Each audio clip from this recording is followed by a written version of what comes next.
As you can see, the blog page has already been set up. This is because this particular template already had the blog part of it set up, which is great. And let's take a look to see how that was accomplished. When you go to the blog menu, you notice that it's set up as a category blog. And what this means is that you go to Art Content Category Manager, and the blog was set up already that's pulling from one of these. Let's take a look and see what specific category that is pulling from.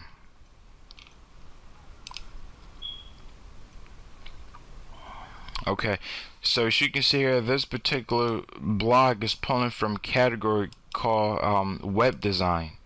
So every item that is published under that specific category will automatically show up on this page.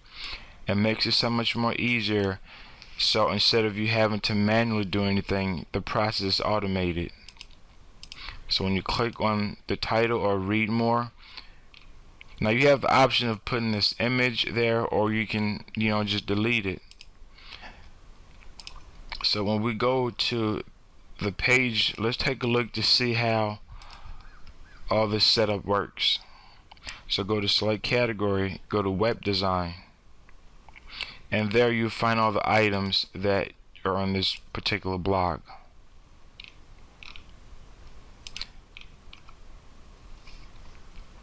So let's take a look at the first one, or let's find this particular one, or which is this one.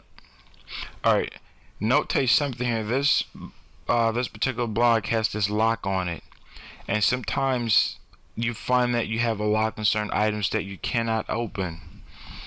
And to open certain items, you want to click on that item that's locked, and you want to click check-in. And what check-in is going to do is it's going to unlock that content for you. There's another way you can do that as well.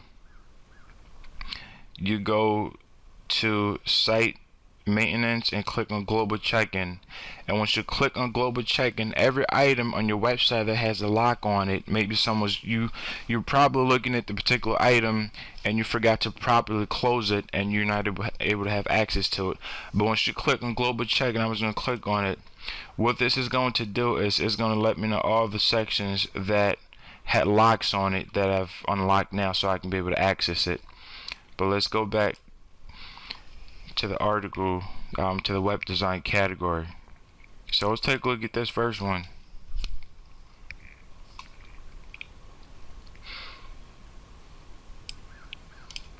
And as you can see, they have this image.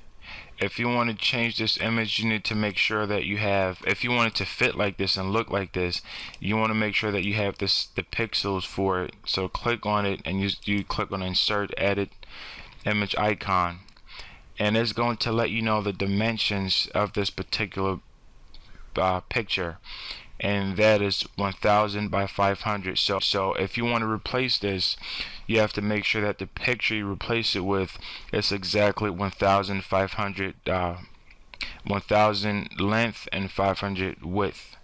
So that gives you, the exact same replica of what you have here. And if you want to upload a new picture, you can of course just click on upload and get it directly from wherever you started on. So I'm not going to change that. I'm just going to close it. So I like this blog format. It's very important that you have a blog. Blogs are great because when users come to your site, you can create a blog in terms of the latest features. You can create a blog in terms of the user experience. You can create a blog based on a variety of different topics that you want to cover. And it's important that you have a blog on there because it allows people to get a little bit more information. Once again, the purpose of creating a community forum is to make the user experience enjoyable. You want that people come on your forum, they get everything they're looking for, have their questions answered, they'll learn a little bit more about your site, what it has to offer them, and that is going to keep people coming back, for more. So make sure that you go through the blogs and you edit the blogs to your specifications or to how you want it to be. So next we'll take a look at the support.